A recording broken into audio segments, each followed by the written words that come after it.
Paz, meus amados. Provérbio 10, 22. A bênção do Senhor é que enriquece e não acrescenta dores.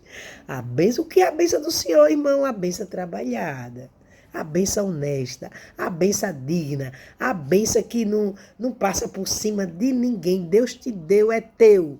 E Ele está contigo. E esta bênção vai se estender, vai ser acrescentada. A bênção do Senhor é o que enriquece e não acrescenta dores. Por que não acrescenta? Não vai haver cobrança, né? Porque são dignas, são honestas, são trabalhadas.